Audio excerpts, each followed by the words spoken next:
Benvenuti alla TG Sicilia, le principali notizie. A Palermo questa volta finisce male il tentativo di imporre il pizzo a un piccolo imprenditore. Arrestati i due estorsori mafiosi che a luglio avevano minacciato e schiaffeggiato il titolare di un'officina che li ha subito denunciati. Pretendevano di scroccargli 1.500 euro al mese. Ricercati altri 4. A Palermo, morti 2 giovanissimi scontratisi in moto. A Santa Croce Camerina, una famiglia sconvolta per la morte di un bimbo di 2 anni annegato nella piscina della casa di villeggiatura. Fine settimana con molti rientri e caldo ancora soffocante. A Catania, affollatissima la playa, che gode della nuova conferma dell'eccellente qualità del suo mare. Da Biancavilla, divieto di avvicinamento alla lava dell'Etna.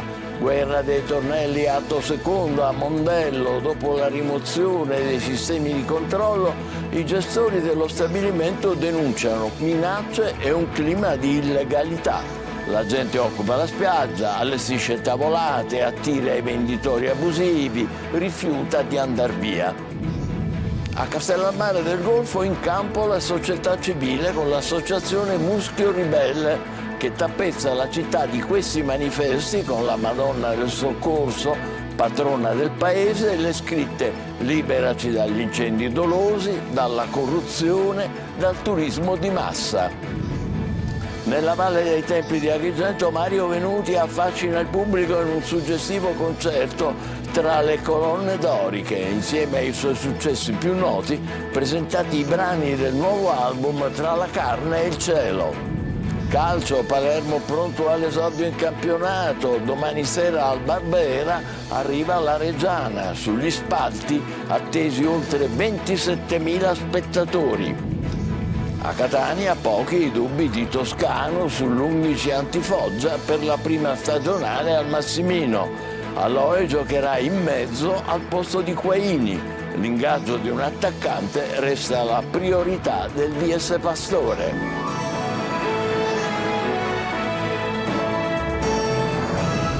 Bentrovati. A Palermo un piccolo imprenditore denuncia e finiscono in carcere 2 estorsori legati alle famiglie mafiose di Brancaccio e Corso dei Mille. Ricercati altri 4, tra loro anche il figlio di un boss condannato in via definitiva, Manlio Viola. 20 giorni di inferno, poi la denuncia ai carabinieri e un altro mese di indagini. È finita con l'arresto di 2 dei suoi estorsori, mentre se ne cercano altri 4, la vicenda di un imprenditore del palermitano che ha scelto di non piegarsi alle richieste di Pizzo e di denunciare. In manette sono finiti Filippo Bruno, figlio del boss Natale, condannato per mafia con sentenza definitiva nel 2019, e Francesco Capizzi, noto con il soprannome di Bicicletta. Tutto inizia il 7 luglio scorso, quando Bruno e Capizzi, insieme ad altre 4 persone ancora non identificate, si presentano all'officina dell'imprenditore, che è titolare anche di un parcheggio. Da oggi devi pagare 1.500 euro al mese per la famiglia, gli intima Bruno. Richieste insistenti e ripetute anche nei giorni seguenti, fino a quando, all'ultimo rifiuto del 25 luglio, Bruno reagisce con uno schiaffo all'imprenditore. "Sei un bastardo e un maleducato", aggiunge il figlio del boss. Questa aggressione fisica e verbale convince l'imprenditore a raccontare tutto ai carabinieri, che oggi hanno arrestato i 2 dopo aver identificato Bicicletta in Capizzi, mentre si cercano ancora gli altri 4 uomini, la cui identità è sconosciuta anche all'imprenditore. Le famiglie a cui sarebbero state destinate le somme sono quelle di Brancaccio e di Corso dei Mille, ma le indagini sono ancora in una fase iniziale. A Brolo, nel Messinese, un uomo ha tentato di uccidere un rivale colpendolo alle spalle con un coltello e ferendolo gravemente. I carabinieri l'hanno arrestato e posto ai domiciliari con braccialetto elettronico. Le indagini sono andate a buon fine grazie alla testimonianza della persona aggredita e alle immagini delle telecamere di videosorveglianza. A Borgetto, vicino a Palermo, arrestato un uomo per possesso clandestino di armi e detenzione di droga da spacciare. Grazie al cane Dru, i carabinieri di Partinico, insieme ai colleghi di Montelepre, Camporeale e del nucleo cinofili di Palermo Villa Grazia, hanno trovato nell'abitazione dell'uomo, oltre agli stupefacenti, un fucile da caccia rubato, una doppietta con canne mozze e diverse munizioni. Tragico incidente stradale ieri sera a Palermo, 2 ragazzi di 17 e 20 anni sono morti in un violentissimo scontro tra le loro moto. Ferito gravemente un altro giovane di 16 anni, Marco Gullà. Pianti, lacrime, disperazione, l'asfalto che diventa teatro di morte. 2 giovani che erano in sella a 2 moto sono morti in un incidente stradale a Palermo ieri sera in via Duca degli Abruzzi, nei pressi della Palazzina Cinese. Le vittime sono Gabriella Liberti di 17 anni e Alessandro Lopriore di 20 anni, entrambi di Palermo. Inutili soccorsi, i 2 giovani sono morti sul colpo. Quelle che vedete sono le 2 moto che si sono scontrate, 2 SH, o meglio, quel che resta. L'impatto è stato violentissimo, praticamente frontale tra i 2 ciclomotori. Gabriel, il più giovane, stava andando ad una festa a Partanna Mondello, il compleanno della sua fidanzatina, appena sedicenne. Lavorava in un salone di barbiere, progettava di andare a lavorare a Bologna. Nell'altra moto c'era un 20enne, Alessandro Lopriore, che andava verso Palermo e aveva appena sorpassato un'auto, una BMW, che procedeva regolarmente nella stessa direzione. Un lieve impatto nel paraurti posteriore sinistro, forse quel tanto che basta per fargli perdere il controllo della moto. Ferito anche un sedicenne, le sue condizioni sono molto gravi, è stato immediatamente trasportato al pronto soccorso di Villa Sofia. Sul posto si sono immediatamente recati parenti e amici, urla strazianti, il dolore che in una serata calda di agosto travolge le famiglie. Altre 2 giovani vite spezzate in quella che doveva essere soltanto una serata di spensieratezza e divertimento. Un'altra famiglia sconvolta, questa a Santa Croce Camerina, per la morte di un bimbo di 2 anni, annegato nella piscina della casa di villeggiatura. Un attimo di distrazione dei familiari e un gioco si è trasformato in tragedia. Veronica Barbarino. È un dolore senza spiegazioni quello che ha colpito Caucana, località balneare di Santa Croce Camerina. Qui, nella villa dove la famiglia Sallemi, originaria di Comiso e conosciuta per la gestione di un frantoio, trascorreva le vacanze, il piccolo Raffaele, di appena 2 anni, è morto annegato in una piscina fuori terra. Un attimo di distrazione e mentre i familiari lo cercavano dentro casa, Raffaele era in veranda e si era arrampicato sulla scaletta cadendo in acqua. Pochi minuti dopo, la terribile scoperta. Il corpicino era già sul fondo della piscina. Inutili tentativi disperati di rianimarlo, prima da parte dei familiari e poi dei sanitari del 118. E quando la mamma di Raffaele è arrivata in villa, il figlioletto era già morto. Sul posto anche i carabinieri e la procura di Ragusa ha aperto un'inchiesta, anche se la dinamica appare purtroppo chiara. Oggi c'è solo il silenzio e la vicinanza di un intero territorio a una famiglia segnata da un dolore che non trova parole.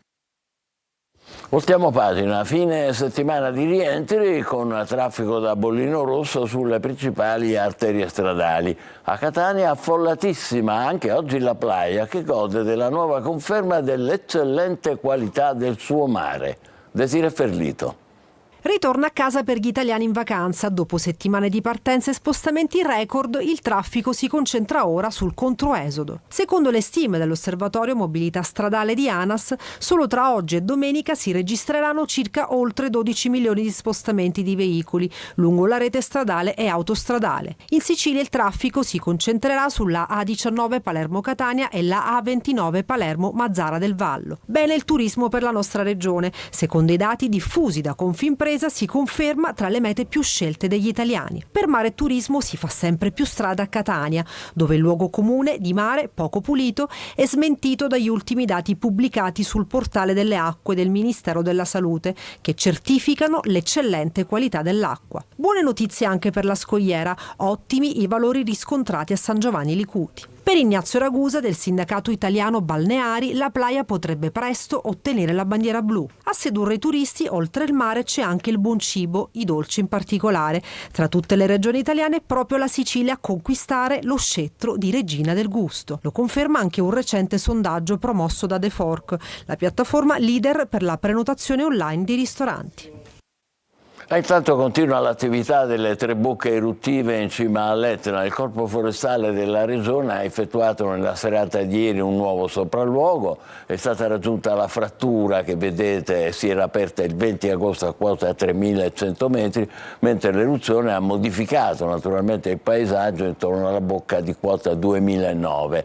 Qui la lava si è ingrottata, come dicono i vulcanologi, formando un piccolo ornitos, cioè una struttura conica. Dalla terza bocca fuoriesce una piccola colata che ha raggiunto quota 3030 in territorio di Biancavilla, e a questo proposito il sindaco Bonanno ha firmato un'ordinanza di divieto di avvicinamento da Biancavilla. L'Etna resta fruibile, spiega il sindaco, ma solo con regole precise. C'è stato un vertice in prefettura a Catania per la valutazione della situazione e il coordinamento delle misure di sicurezza. Guerra dei tornelli nel palermitano adesso. Atto secondo a Mondello, denunciate minacce e un clima di illegalità dopo la rimozione dei sistemi di controllo. L'amministratore della società che gestisce la spiaggia dice: tavolate, si attirano i venditori abusivi, la gente si rifiuta di andare via. Lorena Dolci. I tornelli sulla spiaggia di Mondello non ci sono più. I 7 varchi adesso sono aperti. La società italo-belga, che dal 1909 ha in concessione la spiaggia a 20 km da Palermo, ha obbedito al diktat del presidente Schifani dopo la mobilitazione per la spiaggia libera. Ma tornelli e staccionate erano regolari e condivisi con la regione, sottolinea con amarezza l'amministratore delegato, che denuncia l'attuale clima pericoloso. Oggi entra la gente al grido: viva la Vardera, tanto la Vardera ha detto che la spiaggia è di tutti, il mare è di tutti e io di qua non mi muovo, e abbiamo dei problemi di gestione di ordine pubblico molto gravi, per non dire gravissimi, con minacce continue e con gente che ha pagato e che è costretta ad allontanarsi. Il manager contesta anche le cifre diffuse da chi sta cavalcando questa battaglia. Se il canone annuo pagato è di 130.000 euro, gli utili, tolti i costi di impresa e l'IVA, ammontano a circa 500.000 euro. Tutto alla luce del sole regolare, sottolinea, sono altre le illegalità. Nella battigia ci sono le tavolate, ci sono i venditori abusivi di qualunque genere alimentare, sostanzialmente uno spazio autogestito di libera spiaggia. La sproporzione tra spiagge libere e stabilimenti tra 2 anni dovrà comunque essere rivista con il regime concorrenziale deciso dall'Unione Europea. Dal 2027 non solo la italo-belga, ma tutti i concessionari balneari dovranno ripartire da zero. Castellammare del Golfo, tappezzata di manifesti che raffigurano la Madonna del Soccorso, patrona del paese, con le scritte "Liberaci dagli incendi dolosi", "Liberaci dalla corruzione, dal turismo di massa". L'iniziativa è di un'associazione della società civile che si è autodefinita Muschio Ribelle. Laura Spanò.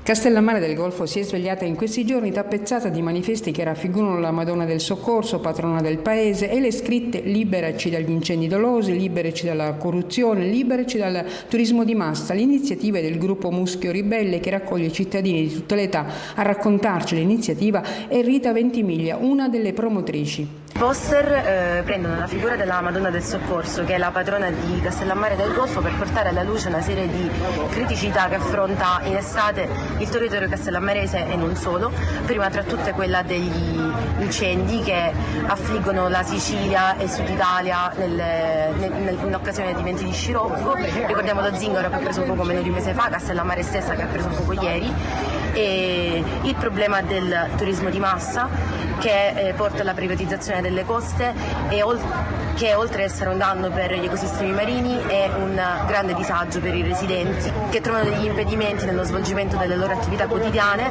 portando anche molto spesso alla popolazione giovane ad emigrare alla ricerca di condizioni lavorative meno stagionali e più stabili. Muschio Ribelle elenca anche alcuni dati: servono 3 ore di treno per coprire Castellammare e Trapani, l'ultimo pullman per Palermo Scopello parte alle 18 e poi il vuoto assoluto in inverno. È tempo di resistere alla rassegnazione, all'indifferenza, dice Muschio Ribelle. La rinascita deve partire dalla consapevolezza, dal senso civico e dalla lotta solidale.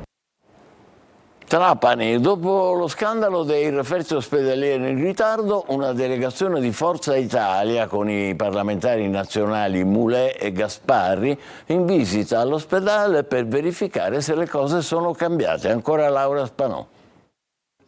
Una visita istituzionale che vuole essere intanto un confronto con i vertici dell'ASP trapanese, ma anche con il personale medico e infermieristico. La missione a cui ha preso parte una delegazione di Forza Italia è servita per ascoltare direttamente le esigenze della struttura sanitaria del Sant'Antonio Abate e dei suoi operatori in un momento in cui il potenziamento del Servizio Sanitario Nazionale e Territoriale è al centro del dibattito politico e dopo lo scandalo sui ritardi nella refertazione degli esami oncologici che vede indagati al momento 19 tra medici, infermieri e analisti. L'inchiesta è coordinata dalla Procura di Trapani e le indagini sono affidate ai carabinieri del NAS. Le proposte del partito, spiegano i promotori, mirano a garantire un sostegno concreto al personale e a rafforzare gli interventi già avviati dalla maggioranza di governo. Su iniziativa del segretario di Forza Italia Tajani è stato predisposto un piano per la sanità che per il nostro movimento sarà oggetto di confronto nel centrodestra per la legge di stabilità. Il governo Meloni ha fatto molto per la sanità,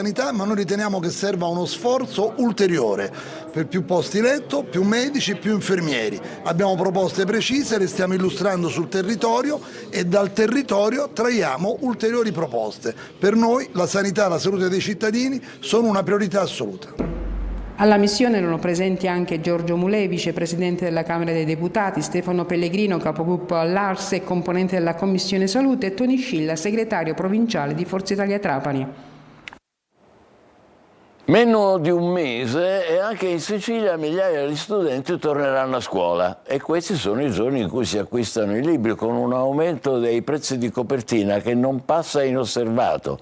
Secondo le associazioni dei consumatori si spendono ormai anche più di 1.000 euro per i libri di scuola. Francesco Aloi.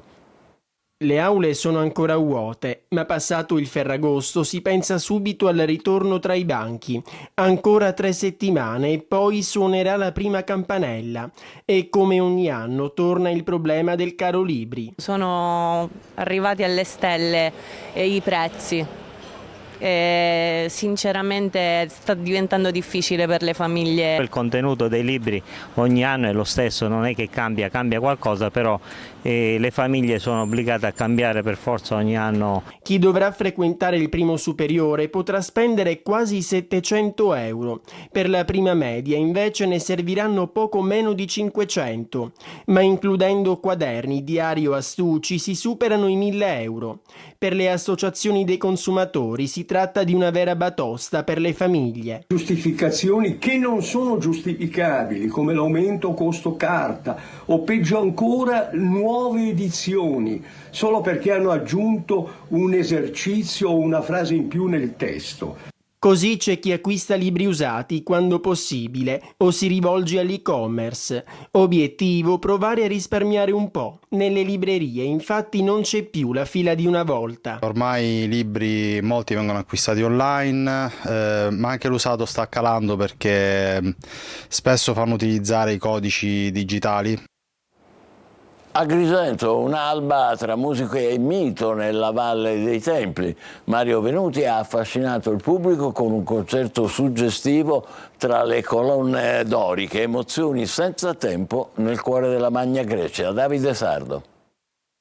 Non è stato facile uscire da un passato. Quando l'alba accende la Valle dei Templi, Agrigento si sveglia in un sogno. Un amore bello ma impossibile. All'alba Mario Venuti ha incantato il pubblico con i suoi successi, i brani del nuovo album Tra la carne e il cielo. Stagione, fammi vivere. Uno scenario del genere non capita tutti i giorni e poi fatto all'alba rende tutto ancora più magico. Sì, devo dire che ero abbastanza emozionato per la situazione. Poi l'esperienza guidata ha preso vita davanti al Tempio della Concordia. Camminando tra ulivi secolari e profumo di rosmarino, gli archeologi di Coop Culture hanno svelato miti e leggende. I Quest'anno si è scelto di creare un connubio tra sonorità mediterranee date da un artista come Mario Venuti e i suoni, i colori dell'alba all'interno del sito archeologico. La tappa finale è stata al Tempio di Giunone, da cui lo sguardo abbraccia la valle e il mare lontano. Un'alba che risveglia l'anima, musica, storia e luce che svelano la bellezza senza tempo della Valle dei Templi. Stupendo, veramente. Breve pausa, tra poco per il calcio, le ultime notizie prima della partenza della nuova stagione per le siciliane. Vi aspetto.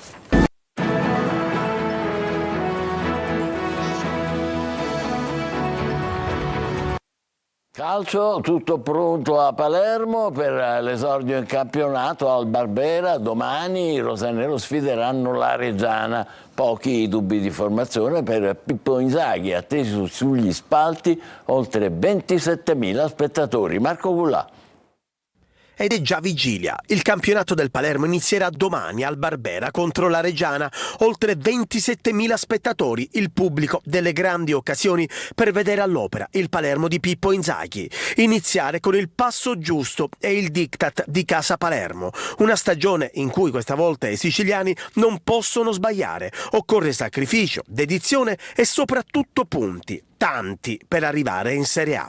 E allora la partenza deve essere calibrata e senza sporcature. Pochi dubbi di formazione per Inzaghi, si va verso la continuità sulla gara di Cremona. 3-4-2-1 con Bardi tra i pali, Diachité, Bani e Ceccaroni in difesa, Pierozzi, Segre, Ranocchia e Augello in zona mediana, Giasi, Brunori a supporto di Poyampalo. Mercato, ufficiale Joronen e Verli dal prossimo match saranno disponibili. Da risolvere la situazione legata a Magnani, assente per motivi familiari. Si va verso la rescissione. Il Palermo ha comunque già l'alternativa pronta, Vogliacco del Genoa. Pochi dubbi di formazione anche per Toscano in vista della partita con il Foggia. Aloi giocherà in mezzo al posto di Quaini. Per il mercato l'attaccante è la priorità assoluta. Marco Carli. Pelligra, che sarà domenica al Massimino, incontra la squadra in vista della prima. Intanto il Catania vive fra campo e mercato. Più campo inevitabilmente, visto che mancano poche ore all'esordio stagionale in C. Ma come avviene da tempo, le trattative si intrecciano nei primi turni con ciò che succede sul terreno di gioco, dove Toscano chiede di fare meglio di quanto visto a Crotone per convinzione, soprattutto sotto porta. Poi le occasioni i rossazzurri le hanno create e vogliono ripetersi col Foggia, concretizzando però contro una squadra giovane che resta in costruzione. Inevitabile da parte dei tifosi attendersi una partenza col piede giusto. Toscano recupera stop ed è disponibile da Ausilio. Il primo potrebbe essere utilizzato come alternativa a Jimenez dietro la punta, che sarà forte, mentre Rolfini ha ormai completato il suo recupero, ma resta da valutare la sua convocazione. Per il resto la formazione dovrebbe essere simile a quella vista in Coppa, con l'eccezione di Quaini squalificato, così come Martic. Dunque c'è la possibilità di vedere nella linea di centro 4 nuovi acquisti: Casasola, Donnarumma e Corbari, confermatissimi, a cui si aggiungerebbe Aloi con l'alternativa Jimenez in mediana. Mercato, intanto gli esuberi, problema comune a molte squadre, ne vanno piazzati almeno una parte per dare ulteriore impulso alle entrate. In arrivo Leonardi resta sullo sfondo, un'opzione fra le altre che ci sono in attacco. L'obiettivo numero 1 è Caturano, con l'accordo da trovare però col Potenza, mentre in mediana si cerca un giocatore in più da inserire nella lista dei 23. Intanto obiettivo Foggia, serve partire al massimo. Anche Siracusa e Trapani preparano l'esordio in campionato, situazione più complicata per gli aretusei per la vicenda della Fide Jussune per il tesseramento dei nuovi. Il Trapani vuole partire forte per recuperare la penalizzazione. Francesco Triolo.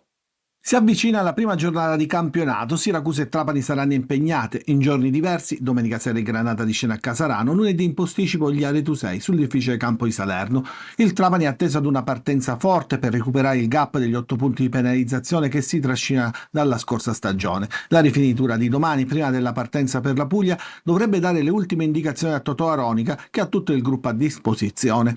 Sul fronte mercato, dopo l'arrivo di ieri del difensore Diego Stramaccioni dal Gubbio, rimane da completare l'organico con un attaccante. Un nome sondato è quello di Ignazio Mocuna della Vis Pesaro. Trattative ci sono per la cessione dei centrocampisti Verna all'Ospitaletto e Segberg sul mercato estero. Valutazione in corso invece sulla conferma o meno di Sergio Sabatino anche per questa stagione. A Siracusa tiene banco il tema fideiussione. Senza l'integrazione, che comunque sarebbe in via di definizione, Marco Turati non può utilizzare i nuovi acquisti e la società non può tesserare nessun rinforzo. La situazione dovrebbe sbloccarsi nella giornata di oggi, così da mettere a disposizione del tecnico anche Filippo Damian, Jacopo Frosali e Motius Sapola, che si allenano con il gruppo dall'inizio della preparazione. Proprio Damian può essere fondamentale, visto anche l'assenza per squalifica di Guadagni. Per il resto la formazione dovrebbe essere la stessa di Coppa Foggia. Altro capitolo, il direttore sportivo. Resta da capire ufficialmente la posizione di Antonello Laneri. La sensazione è che ormai siano distanti, per questo si fanno i nomi di Claudio Ferrarese, ex lucchese, e molto di più di Trevor Trevisan, che si è congedato a luglio dalla Casertana. Noi ci fermiamo qui, altre notizie alle 20, grazie per l'ascolto, buon pomeriggio.